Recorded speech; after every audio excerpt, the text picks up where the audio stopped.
ನಮಸ್ಕಾರ, ಕರುನಾಡು ಟಿವಿಗೆ ಸ್ವಾಗತ. ನಾನು ವಿನುತಾ ಎಸ್. ಇದೀಗ ಈ ಕ್ಷಣದ ಪ್ರಮುಖ ಸುದ್ದಿಗಳ ಕ್ವಿಕ್ ರೌಂಡರ್. ದೇಶದಲ್ಲಿ ಭಯೋತ್ಪಾದನೆಯನ್ನು ಕೊನೆಗೊಳಿಸಬೇಕು, ಇದು ಪ್ರತಿಯೊಬ್ಬ ಭಾರತೀಯನ ಸಂಕಲ್ಪ. ಮನ್ ಕಿ ಬಾತ್ ನಲ್ಲಿ ಪ್ರಧಾನಿ ನರೇಂದ್ರ ಮೋದಿ ಹೇಳಿಕೆ. ಇಡೀ ದೇಶವು ಭಯೋತ್ಪಾದನೆಯ ವಿರುದ್ಧ ಒಗ್ಗಟ್ಟಾಗಿದೆ. ಭಯೋತ್ಪಾದನೆಯನ್ನ ಕೊನೆಗೊಳಿಸಲೇಬೇಕು ಎಂದು ಜನರು ದೃಢ ನಿಶ್ಚಯ ಮಾಡಿದ್ದಾರೆ ಎಂದು ಪ್ರಧಾನಿ ನರೇಂದ್ರ ಮೋದಿ ತಿಳಿಸಿದ್ದಾರೆ. ಮನ್ ಕಿ ಬಾತ್ ನಲ್ಲಿ ಮಾತನಾಡಿದ ಅವರು, ಇಂದು ಪ್ರತಿಯೊಬ್ಬ ಭಾರತೀಯನು ಭಯೋತ್ಪಾದನೆಯನ್ನ ಕೊನೆಗೊಳಿಸಬೇಕು ಎನ್ನುವಂತಹ ಸಂಕಲ್ಪವನ್ನ ಹೊಂದಿದ್ದಾನೆ.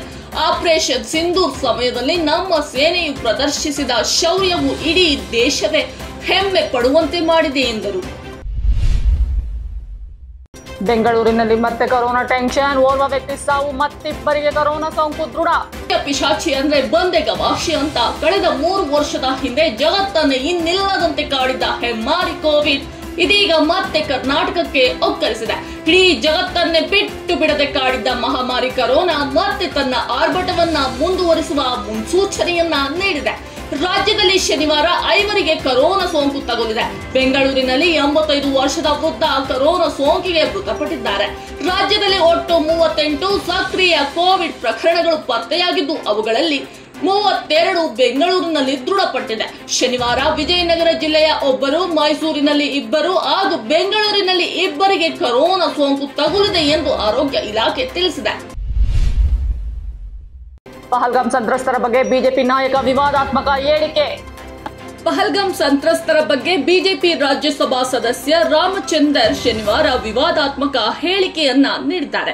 ದೆಹಲಿಯಲ್ಲಿ ನಡೆದ ಸಭೆಯಲ್ಲಿ ಮಾತನಾಡಿದ ಅವರು, ಸಂತ್ರಸ್ತ ಮಹಿಳೆಯರು ತಮ್ಮ ಗಂಡಂದಿರ ಪ್ರಾಣಕ್ಕಾಗಿ ಬೇಡಿಕೊಳ್ಳುವ ಬದಲು ಭಯೋತ್ಪಾದಕರ ವಿರುದ್ಧ ಹೋರಾಡಬೇಕಿತ್ತು. ಅವರು ಹಾಗೆ ಮಾಡಿದ್ದರೆ ಸಾವಿನ ಸಂಖ್ಯೆ ಕಡಿಮೆಯಾಗುತ್ತಿತ್ತು. ನಮ್ಮ ಮಹಿಳೆಯರಿಗೆ ಹೋರಾಟದ ಮನೋಭಾವವಿಲ್ಲ ಅಂತ ಹೇಳಿದ್ರು. ಸಂಸದರ ಹೇಳಿಕೆಗಳು ಸಂತ್ರಸ್ತರನ್ನ ಅವಮಾನಿಸುವಂತಿದೆ ಎಂದು ಕಾಂಗ್ರೆಸ್ ನಾಯಕರು ಇದೀಗ ಟೀಕಿಸುತ್ತಿದ್ದಾರೆ. ಮನು ವಿರುದ್ಧ ರೇಪ್ ಕೇಸ್ ಹಿನ್ನೆಲೆ ಕೆಲ ನಟ ನಟಿಯರ ತನಿಖೆಗೆ ಮುಂದಾದ ಪೊಲೀಸರು. ಅತ್ಯಾಚಾರ ಪ್ರಕರಣದಲ್ಲಿ ಮಳೆನೂರು ಮನು ವಶಕ್ಕೆ ಪಡೆದ ಪ್ರಕರಣ ಸಂಬಂಧ ಈಗ ಪೊಲೀಸರು ತನಿಖೆಯನ್ನ ಚುರುಕುಗೊಳಿಸಿದ್ದಾರೆ. ವಿಷಯ ಗೊತ್ತಿದ್ದರೂ ಅತ್ಯಾಚಾರ ಸಂತ್ರಸ್ತರಿಗೆ ದೂರ ನೀಡದಂತೆ ತಡೆದಿದ್ದಂತಹ ಕೆಲ ನಟ ನಟಿಯರನ್ನ ತನಿಖೆಗೆ ಒಳಪಡಿಸಲು ಪೊಲೀಸರು ಸಿದ್ಧತೆಯನ್ನ ಮಾಡಿಕೊಂಡಿದ್ದಾರೆ. ಮಳೆನೂರು ಮನು ಹಾಗೂ ಸಂತ್ರಸ್ತೆಯ ನಡುವಿನ 31 ತಿಂಗಳ ವಾಟ್ಸ್ಆಪ್ ಚಾಟ್ ಈಗ ಪೊಲೀಸರ ಕೈ ಸೇರಿದೆ. ಮದುವೆ ಹೆಸರಿನಲ್ಲಿ ಅತ್ಯಾಚಾರ ಎಸಗಿ ಜೀವ ಬೆದರಿಕೆ ಹಾಕಿದ್ದಾನೆ ಎಂದು ಸಂತ್ರಸ್ತೆ ದೂರಿನಲ್ಲಿ ಉಲ್ಲೇಖಿಸಿದ್ದಾರೆ. ದೇವರ ಹೆಸರಿನಲ್ಲಿ ಹಣಕ್ಕಾಗಿ ಡಿಮ್ಯಾಂಡ್ ಕೊಡದಿದ್ದಕ್ಕೆ ವ್ಯಕ್ತಿಯ ಮೇಲೆ ಹಲ್ಲೆ. ದೇವರ ಹೆಸರಿನಲ್ಲಿ ಹಣಕ್ಕೆ ಡಿಮ್ಯಾಂಡ್ ಮಾಡಿ ಕೊಡದಿದ್ದಕ್ಕೆ ಹಲ್ಲೆ ಮಾಡಿರುವ ಘಟನೆ ಬೆಂಗಳೂರಿನ ಮಾರತಳ್ಳಿಯ ಮಲ್ಟಿಪ್ಲೆಕ್ಸ್ ಪ್ರದೇಶದ ಬಳಿ ಇತ್ತೀಚೆಗೆ ನಡೆದಿದೆ. ಬಸ್ ನಿಲ್ದಾಣದಲ್ಲಿ ನಿಂತಿದ್ದ ವ್ಯಕ್ತಿ ಹಣ ಕೊಡದಿದ್ದಕ್ಕೆ ಮಹಿಳೆಯೋರ್ವರು ಕಲ್ಲನ್ನ ಎತ್ತಿ ಹೊಡೆಯಲು ಪ್ರಯತ್ನಿಸಿದ್ದಾರೆ. ಇನ್ನೋರ್ವ ವ್ಯಕ್ತಿ ಚಾಟಿ ಹಿಡಿದು ಹಲ್ಲೆಯನ್ನ ನಡೆಸಿದ್ದಾರೆ. ಈ ಘಟನೆ ಯಾವಾಗ ನಡೆದು ಎಂಬುದು ತಿಳಿದು ಬಂದಿಲ್ಲ. ಕರ್ನಾಟಕ ಪ್ರೂಫ್ ಎಂಬ ಎಕ್ಸ್ ಖಾತೆಯಲ್ಲಿ ಮೇ 24ರಂದು ಇದರ ವಿಡಿಯೋವನ್ನ ಹಂಚಿಕೊಳ್ಳಲಾಗಿದೆ. ಇದೀಗ ಈ ವಿಡಿಯೋ ಸಾಮಾಜಿಕ ಜಾಲತಾಣದಲ್ಲಿ ಸಾಕಷ್ಟು ವೈರಲ್ ಆಗಿದೆ.